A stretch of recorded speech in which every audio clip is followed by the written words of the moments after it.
Hi எல்லாருக்கும் வணக்கம். இப்போ நான் எங்கே கிளம்பி போயிட்டுருக்கேன் பார்த்தீங்கன்னா, கேரளா கிளம்பியாச்சுங்க. ஒரு சின்னசால வந்தாச்சு. சின்னசால எங்கள் பெரியம்மா, எங்கள் அண்ணன் பையன், எங்கள் அக்கா பிள்ளைங்கலாம் வந்திருக்குறாங்க. அவங்களாம் சேர்ந்து தான் போகிறோம். இவங்க வேறு ஊர், நாங்கள் வேறு ஊர். ஆனால் ஒன்றா தான் போகிறோம்.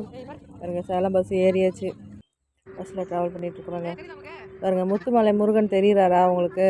ஆனால் எங்களுக்கு நேரில் பார்க்கும்போது ஓரளவுக்கு தெரிஞ்சது, ஆனால் கேமராவில் அவ்வளோக்கு தெரியலங்க. சேலம் வந்தாச்சு. ட்ரெயின் டிக்கெட் கிடைக்காம ரொம்ப கஷ்டமாயிருச்சுங்க. சேலத்துக்கு தான் ட்ரெயின் டிக்கெட் கிடச்சிது.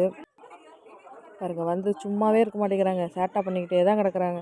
இவங்களை வச்சுட்டு எப்படி தான் போகிறோன்னு தெரியல. ஏன்னா இவங்க அப்பா வந்து ட்ரெயின் ஏற்றி விட்டு போயிடுவார் இப்போ வீட்டுக்கு கொஞ்ச நேரத்தில். நான் தான் இவங்களெலாம் கூட்டிகிட்டு போகணும். சேட்டை மேலே சேட்டை பண்ணிகிட்டு இருக்கிறாங்க. 4வது பிளாட்ஃபார்மில் தான் ட்ரெயின் வருதுன்னு சொல்லி டிக்கெட்டில் போட்டிருந்தது. அதனால் 4வது பிளாட்ஃபார்முக்கு வந்தாச்சுங்க. நேரம் ஆயிடுச்சு. நேரத்தில் சீக்கிரம் சாப்பிட்றலாம் அப்படின்னு சொல்லி எல்லோரும் உட்காந்து சாப்பிட்டாங்க. அவங்க அப்பா ட்ரெயின் ஏற்றி விட்டு கிளம்பிட்டார். பாருங்க, எல்லாம் எப்படி தூங்கிட்டு இருக்கிறாங்கன்னு சொல்லிட்டு. நான் என் பெரிய பொண்ணு காஞ்சாங்காடு எங்கள் பெரியம்மா கூட போகிறேன்னு சொல்லிட்டேன். அதனால் நான் மட்டும்தான் கண்ணூர் வந்திருக்கேன். நானும் என் சின்ன பொண்ணும்.